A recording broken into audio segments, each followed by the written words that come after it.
Hi viewers, welcome to our channel. Mohan Babu గారి ఇంట్లో దొంగతనం జరిగింది అని ఒక వార్త వైరల్ అవుతుంది. సో వైరల్ అవుతున్న వార్తల గురించి డిస్కస్ చేయడానికి ప్రజెంట్ మనతో పాటు జర్నలిస్ట్ చరణ్ పరిమి గారు ఉన్నారు. వారితో ఒకసారి మాట్లాడదాం. అన్న హాయ్ అన్న. హాయ్. సో అన్న, మోహన్ బాబు గారి ఇంట్లో దొంగతనం జరిగింది, 10 లక్షలు తీసుకెళ్లిపోయారు దొంగ అని చెప్పేసి ఒక వార్తలు అయితే వైరల్ అవుతున్నాయి. మరి ఎవరు ఆ దొంగ, ఇప్పుడు పట్టుకున్నారా లేదా, ఏం జరిగిందన్న అసలు? మోహన్ బాబు గారి ఇంట్లో రాత్రే ఒక దొంగతనం అయితే జరిగింది. ఆయన పని మనిషే, వాళ్ళ దగ్గర ఉన్న పని మనిషే దొంగతనం చేసి పారిపోయాడు అనమాట. అయితే అసలు ఈ దొంగతనం అతను ఎందుకు చేశాడు, మోహన్ బాబు గారికి సంబంధించి ఈ మధ్య కాలంలో కొన్ని రకాల నెగిటివ్ వార్తలే ఎక్కువగా పాపులర్ అయ్యాయి. సో ఎందుకంటే ఆయన గొప్ప నటుడుగా ఎంతో పేరున్న వ్యక్తి, విద్యా సంస్థలు నడిపిస్తున్న వ్యక్తి, ఏ విధంగా చూసినా ఆయనకు మంచి పేరుంది. సో వాళ్ళ ఇంట్లో ఒక పని మనిషి ఈ విధంగా దొంగతనం చేసిపోవడం అనేది కొద్దిగా సెన్సేషన్ అయింది. అయితే ఇది ఎలా సాధ్యమైంది అనేది చూస్తే, ఎందుకంటే సెలబ్రిటీల ఇళ్ళకి సంబంధించి పకడ్బందీగా ఉంటుంది, ఏది అవకాశం ఉండదు, దొంగతనాలు చేసి పోయేంత అవకాశాలు కూడా తక్కువ ఉంటాయి, చాలా తక్కువ, కానీ అప్పుడప్పుడు జరుగుతూ ఉంటాయి. అయితే దానికి ప్లాన్గా వెళ్ళారా ఏంటా అనేది అక్కడ వాళ్ళ ప్లాన్ బట్టి అది ఉంటుందన్నమాట. అది ఎంతవరకు అవకాశం ఉంది ఏంటి అని. మోహన్ బాబు గారికి సంబంధించి చూస్తే ప్రస్తుతానికి మోహన్ బాబు గారు వాళ్ళ కుటుంబ సభ్యులతోటి వాళ్ళు కలిసి ఉండట్లేదు. ఇప్పుడు విష్ణు దగ్గర కానీ లేకపోతే మనోజ్ దగ్గర కానీ ఇట్లా ఉండట్లేదు. సో ఆయన ఏం చేశారంటే, జల్పల్లిలో సిటీ అవుట్కట్స్ ఒక రకంగా చెప్పాలంటే ఆ ప్రాంతంలో ఒక రిసార్ట్ గతంలో ఒకటి ఏర్పాటు చేసుకున్నారు. ఆ రిసార్ట్ని ఆయన హౌస్ లాగా మార్చేసుకొని మొత్తానికి అక్కడ ఉంటున్నారు. అంటే ప్రశాంతత కోసం అయి ఉండొచ్చు, అక్కడ ఉంటున్నారు. అక్కడ ఆయన మామూలు కార్యకలాపాలన్నీ నిర్వహిస్తూ వస్తున్నాడు. అక్కడ సెక్యూరిటీకి ఒక 2 వ్యక్తులు అయితే ఉన్నారు. అందులో ఒక 3 నెలల క్రితం కొత్తగా వచ్చిన ఒక వ్యక్తి గణేష్ అనే వ్యక్తి. అయితే వీళ్ళు ఇప్పటిదాకా బాగానే ఉన్నారు, నమ్మకంగా ఆయన చెప్పిన ప్రతి పని చేసుకుంటూ కరెక్ట్గానే నడిపిస్తూ వచ్చారు. అయితే ఏమైందంటే, ఈ బిజినెస్ నిమిత్తం, మోహన్ బాబు గారికి బిజినెస్ నిమిత్తం కొంత అమౌంట్ ఆయన దగ్గరికి వస్తూ ఉంటుంది. సో ఆ క్రమంలో అది సెక్యూరిటీ వాళ్ళ దగ్గరికి వచ్చి హ్యాండ్ ఓవర్ చేసినప్పుడు వాళ్ళు ఎవ్రీడే నైట్ ఆయన దగ్గరికి తీసుకెళ్ళి హ్యాండ్ ఓవర్ చేసి దానికి సంబంధించి లెక్కలు చెప్పి రావడం అనేది వాళ్ళకున్న పద్ధతి. అయితే ఆ రోజు నిన్న రాత్రి ఏమైందంటే, అలా అమౌంట్ వచ్చింది, 10 లక్షల పైనే వచ్చింది అమౌంట్. సో ఆ వచ్చిన అమౌంట్ని వీళ్ళ దగ్గర పెట్టుకున్నారు. రాత్రి వెళ్ళి తీసుకొచ్చి ఇవ్వాలి, కానీ ఇవ్వలేదు. ఇవ్వకుండా రాత్రి వాళ్ళ దగ్గరే పెట్టేసుకొని తెల్లారేసరికి జంప్ అయిపోయాడు. ఇది ఇక్కడ కనిపిస్తున్న ఇది. అయితే ఆ సెక్యూరిటీ గార్డ్ పేరు గణేష్. ఇద్దరిలో ఒక వ్యక్తి ఈ విధంగా చేశాడు, గణేష్ నాయక్ అని చెప్పేసి. అతను పారిపోయాడు. పారిపోయిన తర్వాత మోహన్ బాబు గారు వచ్చేసి వాళ్ళ ఏరియాలో కేసు పెట్టడం జరిగింది. దానికి సంబంధించి ఇప్పుడు రాచకొండ పోలీసులు దర్యాప్తు అయితే స్టార్ట్ చేశారు.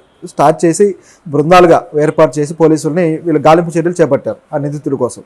సో వాళ్ళు గాలింపు చర్యలు చేపడుతున్న క్రమంలో ఫోన్ కావచ్చు ఇది ట్రేస్ చేస్తే చివరికి అతను తిరుపతి వెళ్తున్నట్టుగా అర్థమైతే వీళ్ళు అతని తిరుపతి రూట్లో ట్రేస్ చేయడం జరిగింది. మొత్తానికి తిరుపతి చేరుకునే లోపే పట్టుకున్నారు, తిరుపతి అవుట్కట్స్లోనే పట్టుకున్నారు. సో పట్టుకొని మళ్ళీ ఇప్పుడు అతన్ని తీసుకొచ్చే ప్రయత్నంలో ఉన్నారు. అయితే ఈ లోపే అతని దగ్గర ఉన్న డబ్బులు మొత్తాన్ని అతను కల్లాస్ చేసేసాడు.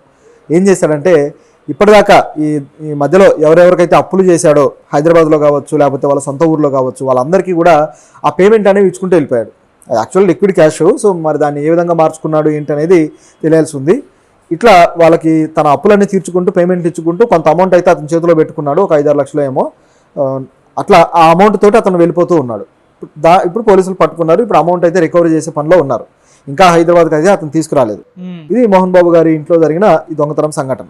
అయితే గతంలో కూడా మోహన్ బాబు గారికి సంబంధించి పని మనుషుల విషయంలో ఒక 2-3 రకాల వార్తలు ఈ విధంగా వచ్చాయి. ఇది కేవలం ఇది మొదటిసారి కూడా కాదు. గతంలో ఒక వ్యక్తి మీద, మా ఇంట్లో వస్తువులు దొంగిలించి వెళ్ళిపోతున్నాడు, లేకపోతే ఇంత కాస్ట్లీ ఎక్విప్మెంట్, ఏదైతే మేకప్కి సంబంధించి కాస్ట్లీ ఎక్విప్మెంట్ దోచుకొని వెళ్ళిపోతున్నాడు అని చెప్పేసి ఒక వ్యక్తి మీద కంప్లైంట్ చేయడానికి ప్రయత్నించారు. ఆ వ్యక్తి తిరిగి వాళ్ళ మీద నన్ను కులపరమైన దూషణలు చేశారు అని చెప్పేసి తిరిగి కంప్లైంట్ కూడా చేశాడు.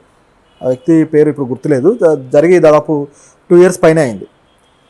అట్లా కులపరమైన దూషణలు చేశారు. ఎందుకంటే ఆయన దగ్గర హెయిర్ డ్రెస్సర్, విష్ణు గారి దగ్గర హెయిర్ డ్రెస్సర్ అతని మీద మోహన్ బాబు గారు ఇట్లా మాట్లాడడం, కొద్దిగా అనుచితంగా మాట్లాడారు, కులం పేరు తీసి అని చెప్పేసి అతను కొద్దిగా హర్ట్ అయిపోయి అతను కేసు పెట్టడం ఇవన్నీ జరిగి తర్వాత కుల సంఘాలు కూడా రోడ్డు మీదకి వచ్చి పెద్ద ఇది చేశాయి. సో ఇలా కొన్నిసార్లు పని మనుషుల మీద మనం ప్రవర్తించే తీరు కూడా మనకు రివర్స్ కొడుతుంది. ఆ విధంగా ఆయనకి ఆల్రెడీ అటువంటి మచ్చ అయితే ఒకటి పడింది గతంలోనే. సో దానికి ఇప్పుడు ఇది మళ్ళీ కొద్దిగా యాడ్ అయింది అనుకోవాలి. అయితే ఇక్కడ మోహన్ బాబు గారి పొరపాటు ఏమీ లేదు. నిజానికి ఆయన చేసిన పొరపాటు ఏముందంటే వాళ్ళని నమ్మడమే. ఎందుకంటే తన దగ్గర ఎంతో కాలంగా నమ్మకంగా పనిచేస్తున్న వాళ్ళ మీద అటువంటి నమ్మకం ఉంటుంది. కానీ ఇక్కడ ఆ నమ్మకాన్ని వమ్ము చేస్తూ ఈ విధంగా చేసిన యదో పని అనమాట ఇది. సో ఈ వ్యక్తులని తప్పు పట్టాలి. నిజానికి అతను 3 నెలల క్రితమే జాయిన్ అయ్యాడంటే అతను పెద్ద ఇది కూడా లేదు ఆ కుటుంబంతో కానీ వాళ్ళతో కానీ, పెద్ద ర్యాపో కూడా లేని వ్యక్తి కాబట్టి. అని గమనించి చూస్తే ఏమర్థమవుతుందంటే, ఇతను ఏదైనా ప్లాన్తో వచ్చాడా ఇక్కడికి, ఎందుకంటే పెద్దవాళ్ళ ఇళ్లలో మన అవకాశం ఉంటుంది కాబట్టి దొంగతనం చేసి ఛాన్స్ పట్టుకుందామని చెప్పి వచ్చాడా అనేది అయితే ఖచ్చితంగా డౌట్ రావాలి. ఓకే. సో అటువంటి డౌట్ ఏదైనా ఉండాలి. మొత్తానికి దొరికితే తప్ప అతని ఇంటెన్షన్ ఏంటి అనేది తెలియదు. అని అసలు మోహన్ బాబు గారు దూరంగా అంత ఒంటరిగా ఎందుకు ఉంటున్నారు? దానికి కారణాలు ఏమన్నా ఉన్నాయంటారా? ఆయన నిజానికి కొద్ది కాలంగా కుటుంబ విషయంలో కొద్దిగా మనస్తాపంతో ఉన్నాడు. అది అందరికీ కొద్దిగా తెలుసు కానీ బయట పడట్లేదు ఎవరు కూడా. ఎందుకంటే ఎప్పుడైతే మోహన్ బాబు గారి, మీరు గతంలో కూడా చూశారు, మోహన్ బాబు గారి కుటుంబంలో కొద్దిగా లోకలు అన్నదమ్ముల మధ్య వైరాలు అది ఇది అని చెప్పేసి మంచు మనోజ్ అసిస్టెంట్ల మీద విష్ణు చేసుకోవడం ఇవన్నీ కూడా వైరల్ అయ్యాయి. సో వీటి క్రమంలోనే ఆయన ఇవన్నీ చూసి మనస్తాపం చెంది దూరంగా ఉన్నాడు అనుకోవాలి.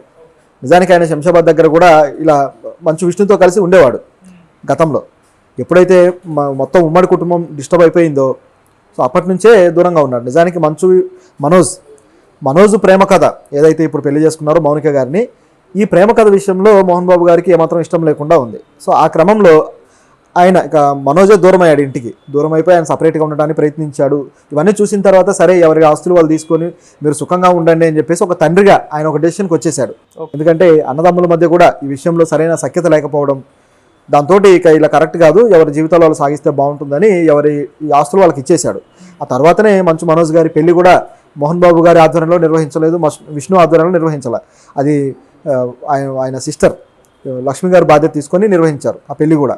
దానికి వీళ్ళు మామూలు అతిథుల్లాగే హాజరయ్యారు మనం చూస్తే. దీని తర్వాత కూడా మోహన్ బాబు గారు మళ్ళీ తను ఎక్కడైతే నివాసం ఉంటున్నారో అక్కడికి వెళ్ళిపోయారు ఈ శంషాబాద్ దగ్గర.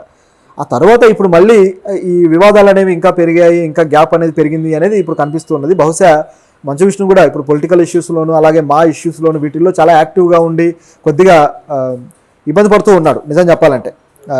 కన్నప్ప సినిమాకి సంబంధించిన ట్రోల్స్ కావచ్చు ఇవన్నీ కూడా. సో ఈ క్రమంలో ఇలాంటి వివాదాలు ఇవన్నీ కూడా తండ్రిగా ఆయనకు తలనొప్పే, వయసు కూడా మీద పడింది. ఇప్పుడు ఏంటంటే ఇలాంటి పరిస్థితుల్లో మనశ్శాంతి ముఖ్యం కాబట్టి ఆయన సరే మనం ఇంకా సపరేట్గా ఉందామని ఆలోచన అయి ఉండొచ్చు కాబట్టి ఆయన అటువైపు వెళ్ళి ఉండొచ్చు. ఎందుకంటే ఈ వయసులో ఏంటంటే వాళ్ళు కొద్దిగా మనశ్శాంతిగా ఉండాలని కోరుకుంటారు. పైగా ఇక్కడ మోహన్ బాబు గారు ఏంటంటే ఎప్పుడు కూడా ఇండివిజువాలిటీకి ప్రాధాన్యత ఇచ్చే వ్యక్తి. విష్ణు కూడా తండ్రిని అంటిపెట్టుకుని ఉండే వ్యక్తే. కానీ ఇక్కడ జరిగింది ఏంటంటే వీళ్ళు కొద్దిగా మనశ్శాంతిగా ఉండాలి అంటే వాళ్ళకు కూడా కొడుకులకు కూడా మనశ్శాంతి ఉండాలంటే కొద్దిగా గ్యాప్ ఇవ్వడం బెటర్ ఏమో అని ఆయన ఆలోచించి ఉండొచ్చు. అందువల్ల అట్లా ఉన్నాడేమో. పైగా ఆయన ఏదో ఇప్పుడు బిజినెస్